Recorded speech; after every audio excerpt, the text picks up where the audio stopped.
à falsifier l'histoire du Sud, alors que tout le monde sait que c'est dans le Sud qu'est née la civilisation. Le Châti, bon, Narmer, quand il a fondé son premier palais, c'est celui qui a unifié la Haute et la Basse-Égypte en 3200 de l'ère ancienne africaine. Son palais s'appelait Inech-Eb.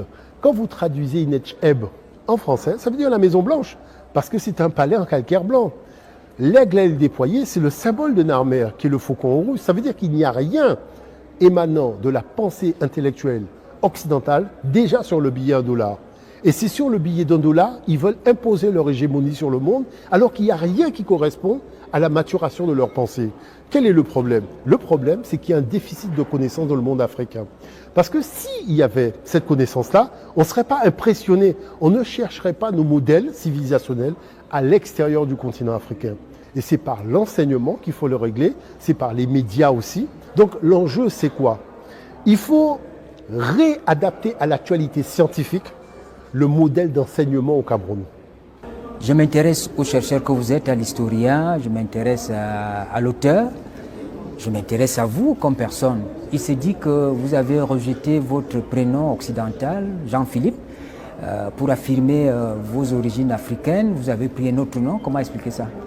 Alors il faut savoir que la problématique de fond, c'est qu'à 14 ans, j'ai pris conscience que les adultes n'avaient pas l'intention de me parler du génie africain.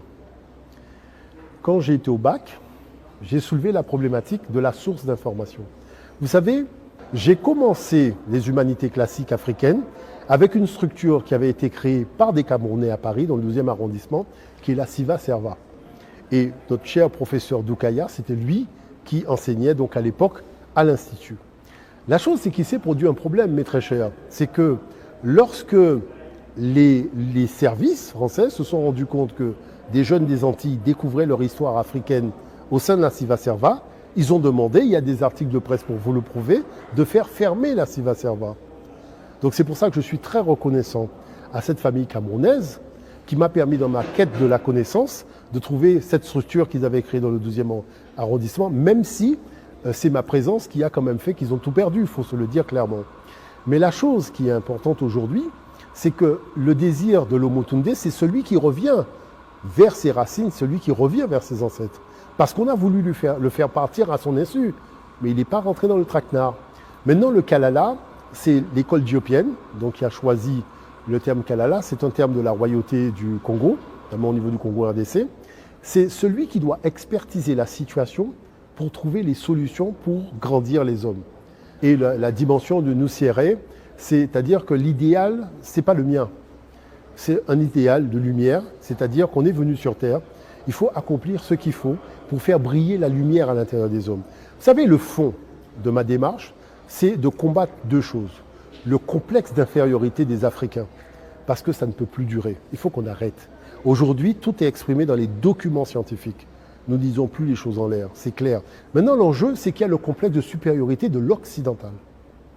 Et ça, c'est un problème, parce qu'il se sert de ce complexe de supériorité pour affirmer sa domination dans les consciences, pour imposer sa religion, pour imposer sa vision.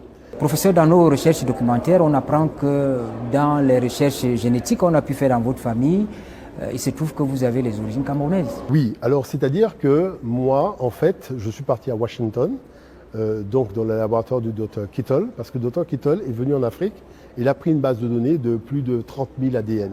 On a fait le test ADN, nous étions une quarantaine de personnes, et dans ce test ADN, je découvre que, parce que j'ai fait la lignée au niveau de ma grand-mère, je vois que mon arrière-grand-mère est partie du Cameroun. Vous voyez, elle est partie du Cameroun.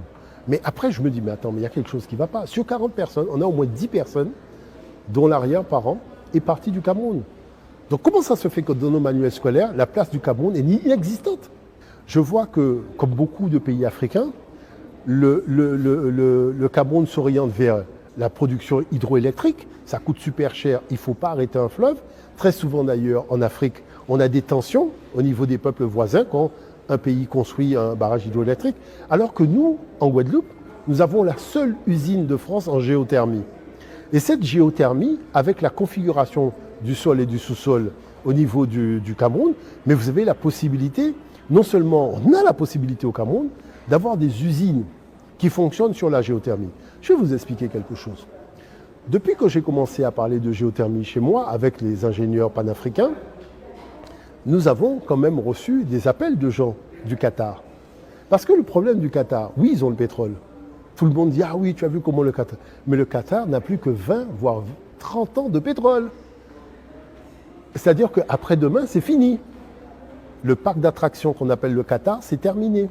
Tandis que si le Cameroun, dès maintenant, commence à miser sur la géothermie, mais le sous-sol sera toujours chaud. Il n'y a pas de fin de géothermie. Maintenant, en deux, il y a une qualité qui permet au Cameroun de produire de l'hydrogène. À quoi ça sert?